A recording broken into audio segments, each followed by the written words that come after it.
मुअज़्ज़िज़ दोस्तों, अस्सलाम वालेकुम। दज्जाल सीरीज़ पार्ट 14 में खुश आमदीद। अमेरिका में 11 सितंबर 2001 के ड्रामे से पहले दुनिया के हालात ऐसे बिल्कुल ना थे जैसे आज हैं। नई सदी यानी सन 2000 के बाद ही दुनिया के हालात इस कदर तेज़ी से बदले हैं कि इससे पहले ना तो इतने बड़े पैमाने पर जंगें हो रही थीं, ना अमेरिका के बाप का राज था कि जिस मुसलमान मुल्क पर जाकर हमला कर दे। सारी दुनिया का मंजरनामा 2001 की बात से बदला है, जब से अमेरिका में वर्ल्ड ट्रेड सेंटर पर हमले का ड्रामा हुआ है। दुनिया के हालात ने यकदम पलटा खाया और हंसती बसती दुनिया तबाही के दहाने पर आ पहुंची। इन हमलों में मुलव्विस कौन था, ये आपको मैं नहीं बल्कि आने वाले हकाइक बताएंगे, और आखिर में आप खुद मुझे बता दीजिए कि कौन मुजरिम था और कौन मजलूम। मैं अक्सर कहा करता हूँ कि दज्जाल के लिए यहूदियों की तैयारी एक दिन की नहीं बल्कि सदियों पर मुहित है। चलें सबसे पहले शुरुआत करते हैं इन हमलों से मुतल्लिक़ कुछ हकाइक पर। सबसे पहले जो चीज़ हमें चौंकने पर मजबूर करती है वो ये है कि माइक्रोसॉफ्ट ने 1990 में वेंगडेंग नामी फ़ॉन्ट को पब्लिक किया। दूसरा फ़ॉन्ट वेबडेंग है जो 1997 में बनाया गया। ये फ़ॉन्ट यूनिकोड बेस्ड है और इसमें वर्ड्स की इलामती रिप्रेजेंटेशन की जाती है। आप इसे खुद ही देख सकते हैं, जबकि माइक्रोसॉफ्ट महज इसे एक इत्तिफाक कहता है, जबकि ऐसा नहीं है। कंप्यूटर में लाखों खुफिया मैसेजेस मौजूद हैं जिन्हें ये लोग वक्तन फ़वक्तन इस्तेमाल करते रहते हैं। इसके अलावा सालों कबल कार्टून्स के ज़रिए भी ये वाक़या दिखाया जा चुका है। अब सवाल ये उठता है कि माइक्रोसॉफ्ट को 1990 और 1997 में कैसे पता चला कि हमला होना है और किस बुनियाद पे ये इलामात और तैयारी का नंबर मिलता जुलता है। याद रहे कि कंप्यूटर में लाखों खुफिया कोड्स हैं जिन्हें पैगाम रसानी के लिए इस्तेमाल किया जाता है। अब आते हैं हादसे की जानिब, जहां 4 जहाज़ अगवा होते हैं मगर अमेरिकन एविएशन को कोई खबर ही नहीं होती। आखिर क्यों? फ़र्ज़ करें मान लेते हैं कि तैयारे मुल्क में बाहर से लाए गए थे, तो क्या अमेरिका के सारे रडार और डिफेंस सिस्टम नाकारा थे? याद रहे कि जब भी आपके मुल्क में कोई जहाज़ दाखिल होता है तो आपको इन्फॉर्म किया जाता है, वरना दूसरी सूरत में इन्हें ख़तरा करार देकर मुल्की एयरफोर्स या मुतल्लिका सिक्योरिटी इदारों को अलर्ट कर दिया जाता है। लेकिन ना अमरीकी निज़ाम नाकारा हुआ था, ना ही सिक्योरिटी इदारों को अलर्ट किया गया था।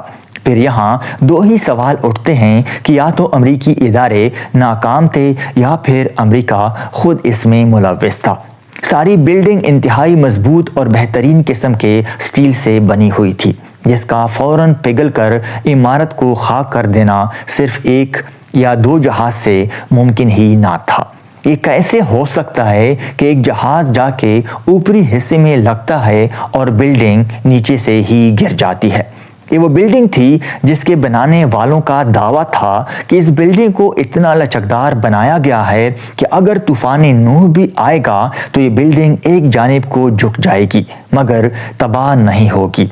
अब सवाल ये पैदा होता है कि इतनी बड़ी बिल्डिंग जहां जहाज़ तो ऊपर टकराता है लेकिन इमारत नीचे से गिर जाती है, तो ऐसा क्यों?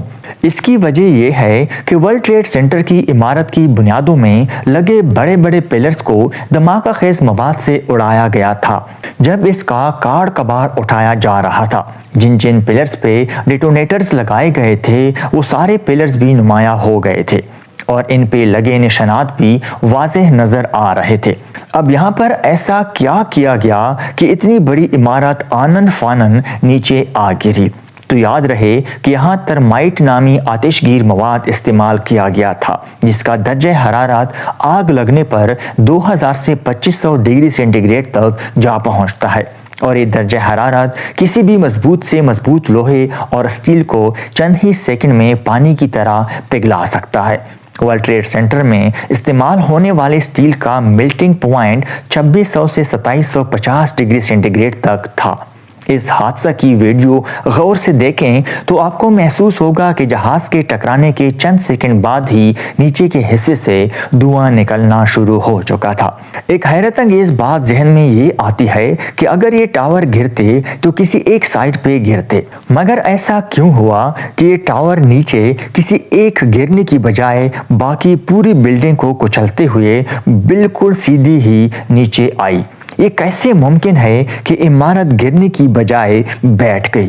اس بات پہ امریکہ کے بڑے بڑے بلڈرز، فزکس دان، انجینئرز تک حیران ہیں کہ ایسا کیسے ہوا۔ سبھی ایک ہی نقطے پہ متفق ہوئے کہ اس میں دھماکہ خیز مواد موجود تھا۔ آج تک کسی طیارے کا بلیک باکس نہیں ملا۔ آخر کیوں؟ بلیک باکس انتہائی مضبوط ہوتا ہے جو کسی بھی حادثے میں نہ جلتا ہے نہ ٹوٹتا ہے۔ اس میں فلائٹ ڈیٹا ہوتا ہے اور کنٹرول ٹاور سے دوران سفر کی جانے والی بات چیت ریکارڈ ہوتی ہے۔ لیکن آج 23 سال بعد بھی کسی طیارے کے بلیک باکس کا کوئی ڈیٹا یا کوئی ریکارڈنگ منظر عام پہ نہیں آ سکی۔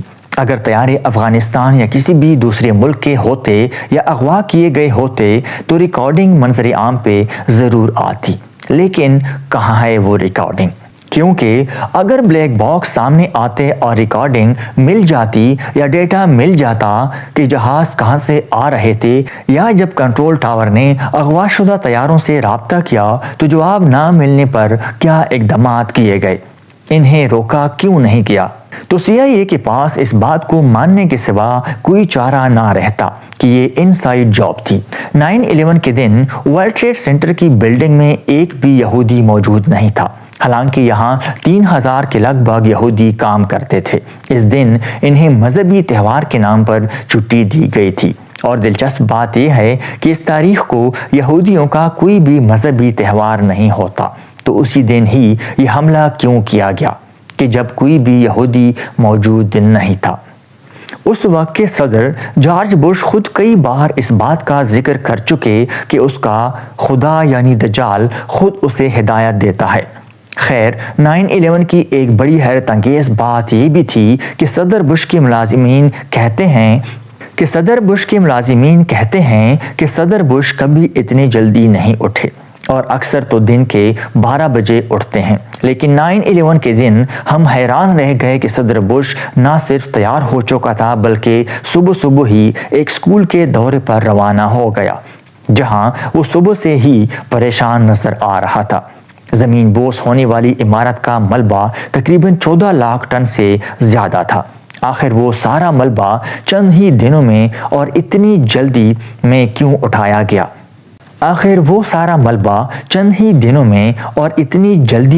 کیسے اٹھایا گیا؟ سارے ثبوت کیوں مٹھائے گئے؟ اور اس ملبہ پہ کسی بھی تحقیقاتی ٹیم کو کارروائی یا تفتیش کیوں نہیں کرنے دی گئی؟ یہ سارا کاڑ کباڑ ایک پرائیویٹ کمپنی کو کوڑے کے مول کیوں بیچ دیا گیا؟ ہونا تو یہ چاہیے تھا کہ تحقیقات ہوتی کہ اتنی بڑی بلڈنگ آخر کیسے زمین بوس ہوئی۔ دیکھ تو لینا چاہیے تھا کہ کہاں کوتاہی ہوئی یا سازش کی گئی۔ معزز دوستو، دجال سیریز چلتی رہے گی۔ اگر آج کی ویڈیو پسند آئی ہو تو ہمارے چینل کو سبسکرائب کریں تاکہ آپ وہ جان سکیں جو جاننا ضروری ہے۔